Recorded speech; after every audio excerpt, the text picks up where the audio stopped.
You ever scroll through your camera roll at 2 a.m. and find yourself staring at screenshots from 3 months ago? Messages from someone who used to text you good morning every single day and now nothing. Or maybe it's that one conversation where they promised they'd never leave, and you saved it because some part of you knew you need to see it again when everything fell apart. And here you are, phone glowing in the dark, reading words from someone who doesn't even check your Instagram stories anymore. Here's the thing. Screenshotting conversations with someone you loved, or still love, or are trying to stop loving, it's not just about keeping receipts.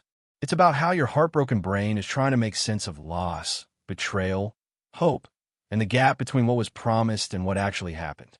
So let's talk about the psychology of people who save screenshots after heartbreak. Maybe it's you right now. Maybe you've got a whole hidden album. Either way, this one's going to sting. A little, but in that good way where you finally feel seen. First, there's the betrayal archivist. This is the person who screenshots because they were blindsided. Everything seemed fine, or so they thought, and then suddenly it wasn't. The breakup came out of nowhere, or worse, they found out there was someone else.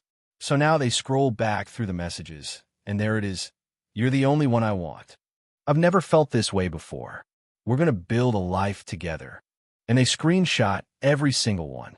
Not because they're planning to blast their ex on social media, though the thought has crossed their mind, but because they need proof that they weren't imagining it, that what they felt was real, that they weren't crazy for believing in it. Psychologically, this is the brain's way of coping with cognitive dissonance, the painful gap between they loved me and they left me. Those screenshots are evidence that once upon a time, the love was mutual. And when you're drowning in heartbreak, that evidence is the only thing keeping you afloat. Then there's the gaslighting survivor.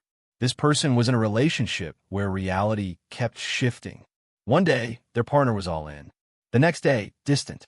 They'd bring up a concern, and their partner would say, I never said that, or you're being too sensitive, or that's not how it happened. So they started screenshotting the sweet messages, the apologies, the promises to change. Because when someone keeps rewriting history, you need proof that you're not losing your mind. And after the breakup, those screenshots become validation. They scroll through them and think, I wasn't imagining it. They did say they loved me. They did promise to do better. I wasn't the problem. This is a trauma response. The brain, having been manipulated and confused for so long, clings to documentation as a lifeline to sanity. It's not petty. It's survival. And for anyone healing from a relationship that made them doubt their own perception, those screenshots are the difference between clarity and chaos. But here's where it gets softer and sadder. There's the nostalgia griever. This person doesn't screenshot the arguments or the apologies. They screenshot the good stuff. The late night, I miss you texts. The inside jokes. The random, this made me think of you messages. The I can't wait to see you. They save these not as evidence of wrongdoing, but as proof that it was real, that they mattered, that at some point, they were someone's favorite person. And now, when a loneliness hits hardest, they open that album and read through it like flipping through an old photo album. It hurts, but it also feels like the only connection they have left. Psychologically, this is called complicated grief, where you're mourning not just the person, but the version of yourself that existed in that relationship. Those screenshots are the closest thing to a time machine. And even though revisiting them reopens the wound, sometimes the pain feels better than the numbness. Then there's the hope holder. This is the person who saves the screenshots because, deep down, they believe there's still a chance. They reread the I love you messages and think, someone who felt this way can't just stop loving me, right? They analyze the breakup conversation for hidden meanings. They screenshot the maybe we just need space, or it's not you, it's me, messages and interpret them as this isn't over. They're not ready to let go, so they hold onto the words like breadcrumbs leading back to reconciliation. This is rooted in what psychologists call ambiguous loss. When there's no clear closure, the brain struggles to move on. Those screenshots feed the fantasy that the story isn't finished yet. And every time they reread them, they're reinforcing a narrative that keeps them stuck. If this is you, I'm saying this gently.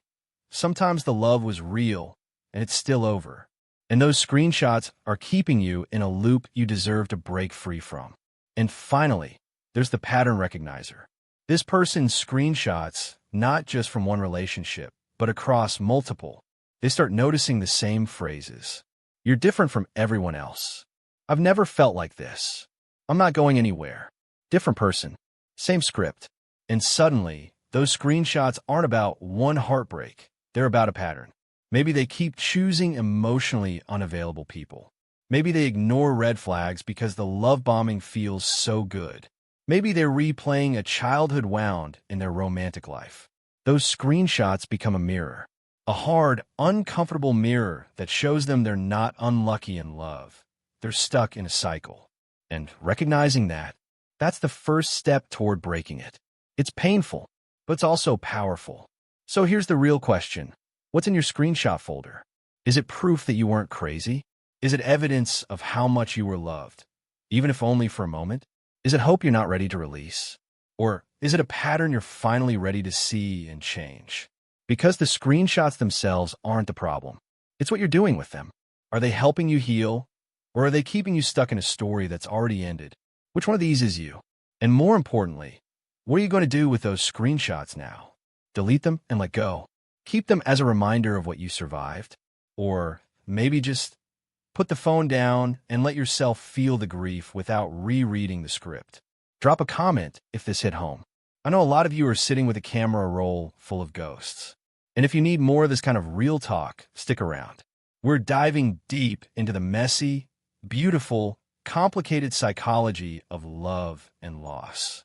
You're not alone in this.